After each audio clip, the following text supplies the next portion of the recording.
Vamos conversar agora, voltar a falar sobre economia com Rita Mundim. Rita, Copom subiu a taxa Selic em 1 ponto percentual. Por outro lado, o Fed manteve os juros inalterados. O que acontece na economia brasileira a partir de agora, hein? Seja muito bem-vinda. Oi, Leandro, boa noite. Tudo dentro do que a gente esperava. E aí a gente tem que analisar são os comunicados e as falas que vieram depois. Lá nos Estados Unidos, houve a fala de Jerome Powell e também eles têm lá um gráfico por pontos. Então vamos começar para os Estados Unidos, que saiu primeiro. O Brasil é mais quente, a gente deixa para o final. E junto o Tico com o Teco. Dos 19 membros do Federal Reserve, 9 votaram a favor. Dentro da política de pontos, né, na estimativa, eles acham que a taxa de juros vai cair meio ponto até o final de 2025. Fizeram os pontinhos lá.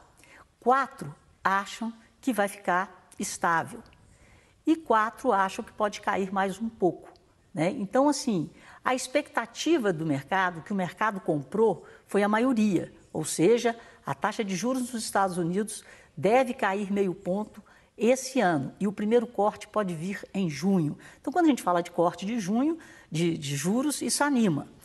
E o Jerome Powell disse que as tarifas de Trump, no curto prazo, podem fazer com que a economia americana se retraia um pouco, pode trazer um pouco de inflação, mas que as expectativas inflacionárias de longo prazo estão bem ancoradas. Então, ele deu uma tranquilidade para os investidores e que comemoraram. As bolsas subiram, os juros cederam e aqui no Brasil a gente está vindo de um movimento onde parece que o mercado estava comprando o Banco Central e parece que comprou certo, porque me surpreendeu a manutenção, eu falei isso aqui, a manutenção do guidance, das expectativas futuras. O Banco Central não se omitiu, ele foi duro e ele colocou o dedo no problema da inflação brasileira, que é sério.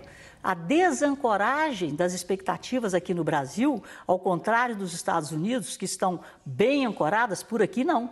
Está levando tempo demais para desancorar essas expectativas de mais inflação. Tivemos um lado positivo, que é a queda do dólar, e uma atividade econômica um pouco mais desacelerada. Mas aí o Banco Central põe o dedo na outra ferida. As políticas que estão em curso no mundo, aí leia-se Trump, né? Tarifa para lá, tarifa para cá, e aqui no Brasil, é aquilo que eu estou falando desde a semana passada. O Banco Central pisa no freio, eleva os juros e o governo pisa no acelerador com políticas expansionistas, com políticas públicas populistas, incentivando o consumo. E nesse comunicado do Copom, eles foram bem reais mesmo, disseram com todas as letras que o tal do hiato do produto, ou seja, o Brasil está crescendo acima da sua capacidade potencial. Ou seja, nós não temos uma capacidade instalada capaz de suprir esse aumento de consumo que está sendo estimulado pelas políticas de crédito e distribuição de subsídios, né? Vale gás, vale isso, vale aquilo.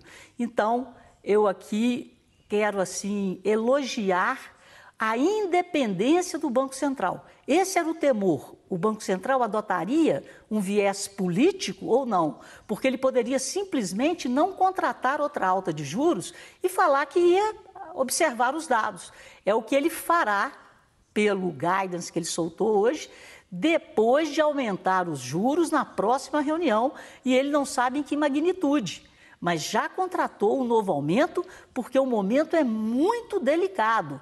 É aquele negócio, o Brasil derrapa ou capota, e o Banco Central tem que preservar, é a missão do Banco Central, preservar o poder de compra da sociedade brasileira, já que a economia está mais aquecida do que deveria. Agora, Rita, integrantes do governo falam o seguinte, falam que, olha, a população tem que consumir, tem que comprar, tem que incentivar o crédito. Onde é que está o erro? Porque consumindo aumenta a inflação e a gente vê que o Banco Central tem que aumentar a taxa de juros para poder conter a inflação. Qual é o erro? Pois é, tem dois erros aí. Um é como que a população está consumindo.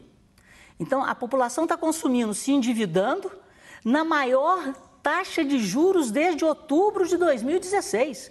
O governo está induzindo a sociedade brasileira a se endividar, a ficar inadimplente, porque os juros são extremamente elevados.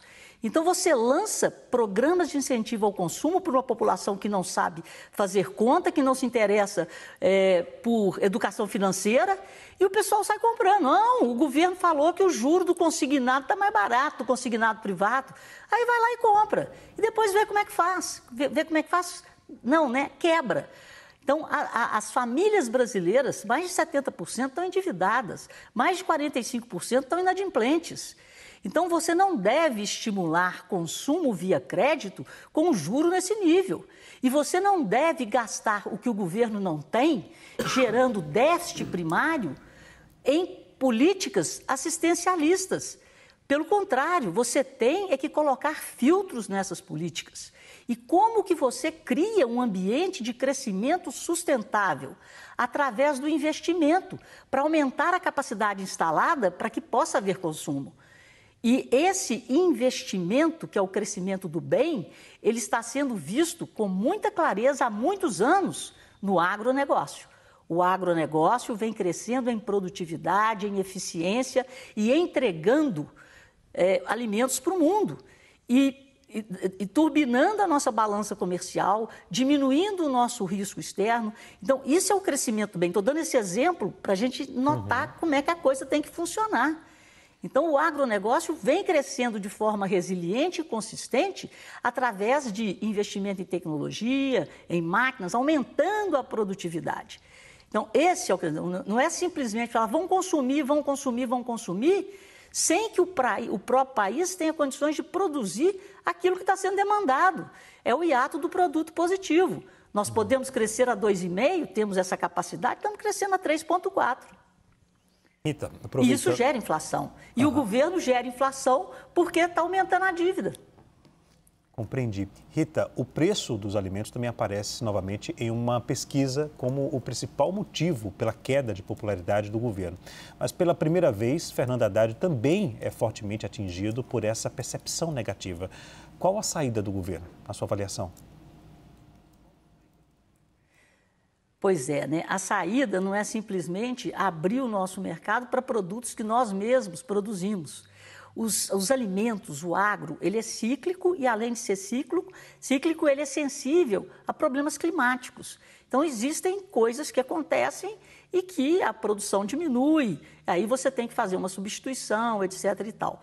Mas o que vem acontecendo no Brasil, com uma certa recorrência, é um aumento de preços e como que o governo está lidando para minorar esse sofrimento da população. Mas esse aumento de preços de alimentos é a parte que oscila da inflação. Porque a inflação estrutural no Brasil, o que acaba com a gente é a inflação que é gerada pelo excesso de gastos, que aumenta a nossa dívida, que aumenta o nosso risco, que tira o investimento do Brasil e que faz com que o juro suba para que o nosso credor permaneça aqui. Então, se não há esse aumento na taxa Selic, pode haver uma fuga de capitais, uma saída de capitais. Aí o dólar sobe, aí você tem uma inflação de commodities. A taxa de juros é consequência da gestão das contas públicas. E essa inflação de alimentos, ela existe no mundo inteiro, ela é sazonal. Então, quando aumenta uma commodity, aumenta o milho, está aumentando no mundo inteiro, está aumentando para todo mundo. Como nós tivemos lá na guerra, né, no início da guerra da Rússia com a Ucrânia, tivemos uma inflação de commodities, tivemos uma inflação de petróleo. É assim que funciona. Mas essa inflação estrutural que nós carregamos desde a redemocratização é culpa da falta de compromisso dos governos que vão se sucedendo, sem que eles tenham o compromisso de gerar superávites primários, sem que eles tenham o compromisso de gastar menos. Porque o que acontece? Eles vão gastando mais e inventando impostos, aumentando impostos. Nós já trabalhamos quase 6 meses do ano para o governo, nós somos todos funcionários públicos. Então, quanto maior é a interferência do governo na sua renda, no que você vai fazer com aquilo que você produz e arrecada, menor é a sua liberdade.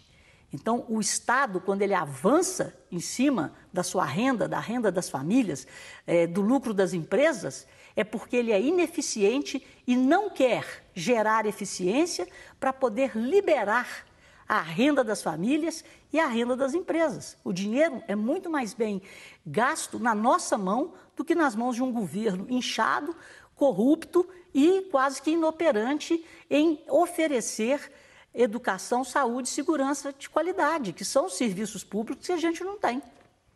Rita, estou estourando o tempo aqui, mas eu vou fazer uma última pergunta. Vamos falar sobre imposto de renda. O projeto de isenção do imposto de renda chegou ao Congresso e deve passar por mudanças até ser votado.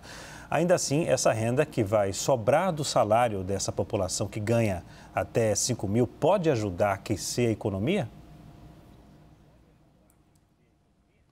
Pois é, esse é um lado da equação. O outro lado da equação, quem vai pagar isso? Quem vai pagar isso é aquilo que eles estão chamando de super ricos, é aquele empresário que tem uma retirada de 50 mil e vai ter que pagar um imposto adicional, depois ele já ter pago, por exemplo, no lucro real, 34% de imposto. Quem paga o plano de saúde do empresário? Quem paga o vale transporte? Quem paga as férias? É um absurdo, isso não passa.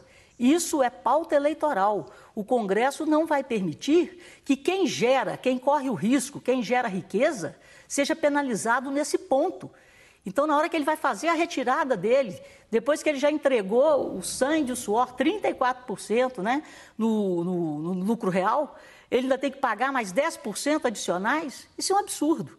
Então, o Brasil é o país que a gente seja pobre, para que a gente não possa... Quem empreende não pode crescer? Você tem que ser microempreendedor? Você tem que entrar no simples para o resto da vida? Nós não podemos condenar um país com esse potencial à pobreza. Então, a carga tributária no Brasil tem que ser revista, e principalmente agora que nós vamos discutir a reforma em cima da renda. Estão fazendo uma pauta eleitoral sem ver as consequências que isso pode trazer para quem corre o risco e gera os empregos. Ok. Rita, obrigado pelas explicações aí, pela análise também, viu, da situação econômica do país. Até amanhã.